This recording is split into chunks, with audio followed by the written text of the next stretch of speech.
we want you to find a way to not need the manifestation right now. Because if you need it to be right now, if you say, I just can't stand it another minute, I've been wanting it for so long and it must come to me now. Since it's not going to, then your awareness of it not coming is going to play a big part in your vibration. Now you can reach the place, many of you already are, where you have such knowing, such faith and trust in the existence of this vibrational reality, that you're satisfied knowing that it exists. And because you're satisfied, there's no resistance in your vibration. And now these vibrations begin turning to thoughts, and boy, are those thoughts satisfying. Thrilling, really. You get an idea that just knocks your socks off, and you know it's a good one. You felt it when it landed. And if that thought is satisfying, satisfying, then that means there's still no resistance going on within you, which means your desire is going to gather momentum. And as it gathers momentum, a thought will turn to another thought, will turn to another thought, will turn to another thought, until your next manifestation will be an impulse. An impulse. You won't be able to stop yourself. So as these thoughts are turning to things, your ability to perceive them gets more and more and more and more and more and more and more. And what we really want you to hear from this conversation is the deliciousness of this thought turning to thing, and you're satisfied. And then law of attraction brings more, and you're more satisfied. And then law of attraction brings more. Now it still hasn't manifested. Hear what we mean? It still hasn't manifested, but because you're getting ready to be ready to be ready to be ready to be ready, you're satisfied all along the way. And friends, we want you to understand that this really is what living happily ever after means. Don't need it to have manifested in order to be satisfied. Hear how important that is. And once you get that, once you just get a little bit of that, and you can hold yourself there just for a little while, then what happens? The momentum grows, and now a thought even more satisfying comes, and now you're off and running. And then a thought even more satisfying comes, and then that impulse. And once the impulse comes, and the impulse is strong, so you don't question it, you don't resist it, you don't wonder about it, you don't kill it with your doubt. You follow the impulse, and you get a payoff from the impulse, a rendezvous that is meaningful, a piece to the puzzle of your unfolding that you're looking for. Ooh, it is so fun. And here's another thing that we so want you to know, because we know it so clearly, and part of it is because we have the advantage of seeing what's in your vortex and understanding what it's culminated to. Your inner being, that's us, knows where you stand in vibrational relationship to everything you want. And further, your inner being knows what your path of least resistance is to it, which means your inner being knows what your desires are and how they are unfolding. Hear this, you're really going to like it. And your inner being knows what beliefs you hold that are hindering to this desire. So, when you're in the receiving mode, your thoughts will come in a way that literally guides you around your trouble spots. You'll find yourself, once you get in this flow of unfolding, you'll be thinking fewer and fewer thoughts about those things that used to be a hindrance to you. How do you make that switch? How do you get into this mode where these pure thoughts, these non-resisted thoughts, these desires that are not contradicted by doubt, how do you get to that place? Well, there are some ways. When you wake up, you're more likely to be there.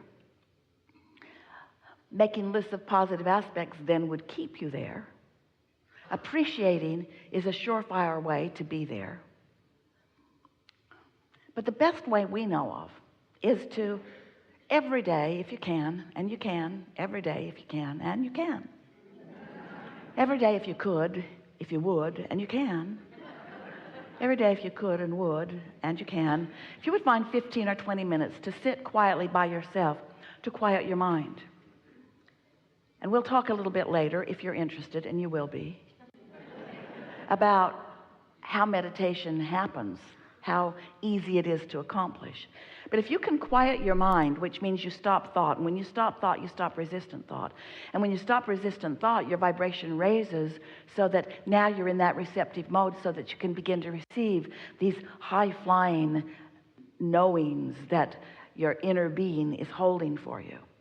Then once you get hold of one of those and you acknowledge the satisfying feeling of it, now you're off and running. It only takes 17, 16, 17, 16, 17, 16, closer to 16 to 17 seconds for law of attraction to respond to a vibrational output by you.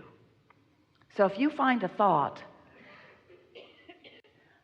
that feels sort of kind of good, another thought will join it quickly.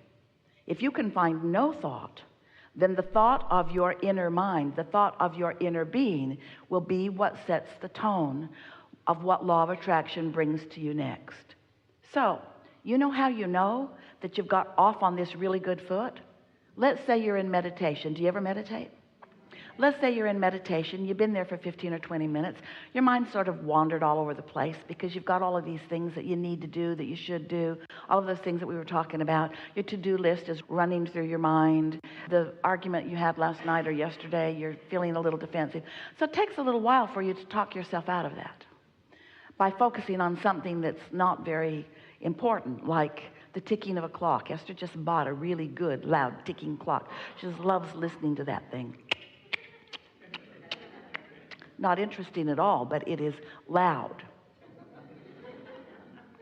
So find something to focus on, and as you focus upon that, whatever it is that requires thought but doesn't let your mind go too far, it won't take long before you'll feel a detachment.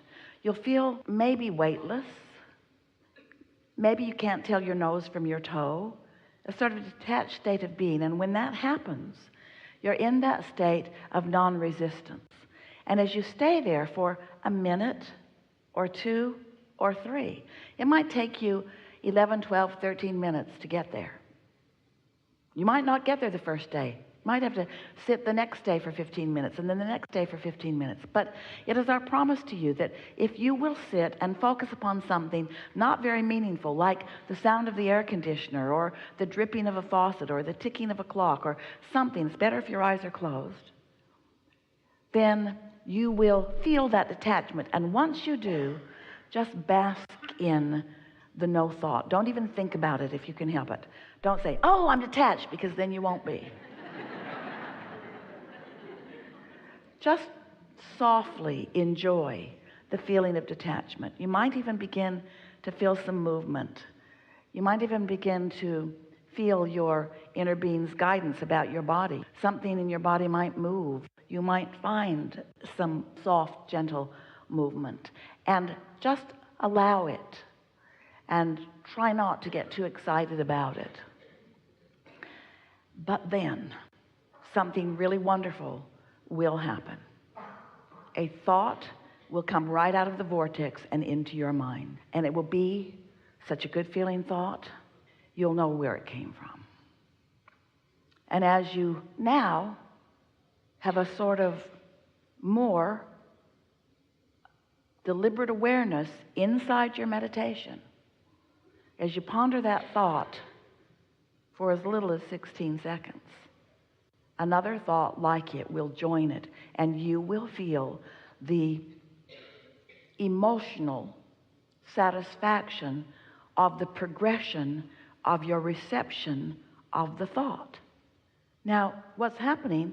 Vibrations are turning to thoughts, and a thought manifested in your mind. You received it, and once you received it, if you can stay there for another 16 seconds and then another, once you cross that 68-second mark, now you are in the full state of receiving. And often about then, you just can't sit there anymore. There's something that you feel an impulse to do.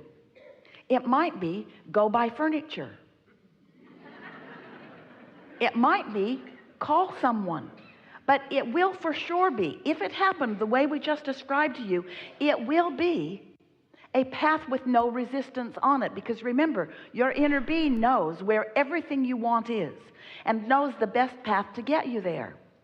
If you try to go directly to the action that you think is required to get you something that you want, and you have thoughts of resistance about that, as soon as you start making the action or making the moves to go there, you'll lose your connection. You'll lose your leverage to this source energy that creates worlds.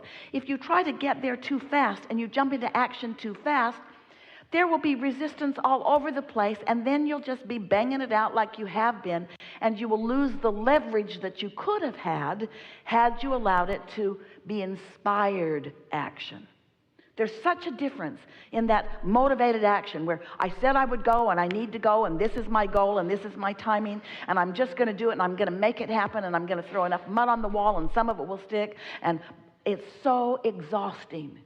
And while you can keep that pace up for a little while, it isn't sustaining because you have not returned to the replenishing mode. That's what the receptive mode is. It's the replenishing mode. It's where you keep being fed by source with ideas and energy and vitality and knowing, you see. You cannot get to where you want to be in only an action-oriented way. You've got to enlist the knowledge of your inner being, the energy of this source energy. You have to get up to vibrational speed with who you really are. And when you're in the receiving mode, so many things that are in your vortex will begin to show up. Some moments will be full. They'll be laden with 3 or 4 or 5 or 20 or maybe even more simultaneous things that are satisfying, all happening at the same time. Can you imagine that? Can you sense that coming for you? And so this is our best sales job ever of why you might want to meditate.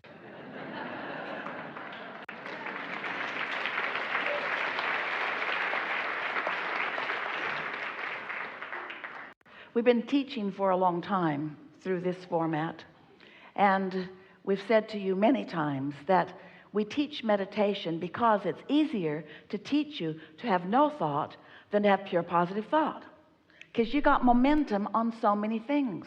It's not wrong that you have momentum. It's normal that you would have momentum because you've been responding to what's going on. Life will keep coming at you because of your point of attraction that you've been practicing. And you're not going to stop that point of attraction all at once. You're going to work the bugs out of it a little bit at a time. Or you could have a lobotomy, but that's way harder. That's way, way, way harder. We don't recommend that at all. In some cases. But mostly meditation is a much better plan. So now you know everything that's really important. You understand that your source energy in a physical body, and that here you are sifting and sorting and coming to conclusions and growing the universe. Do you know that this combination of beings has never been before unto all of the universe? And today, together, we will take thought beyond what it has ever been before.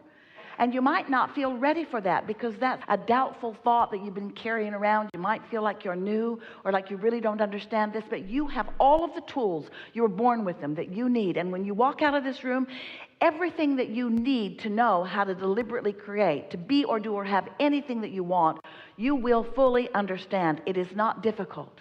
It just requires being willing to start at a place where your true momentum can grow to the inspiration that you really love when it comes.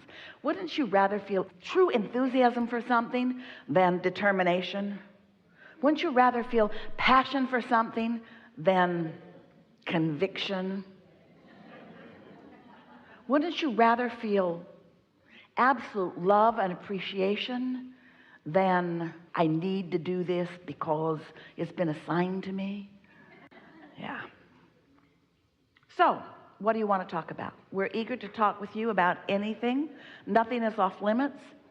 We will find the perfect representative in this room to talk about what's important to you. So, don't worry. Whatever it is that's on your mind, we're going to find it and we're going to discuss it. So, a soft desire, not only in this room, but throughout life, will serve you best. If you feel an urgency, you're working against yourself and we can't see you. If you have a desire and a soft expectation, then you light up in a very strong way and our conversation will be exhilarating. All right? All right.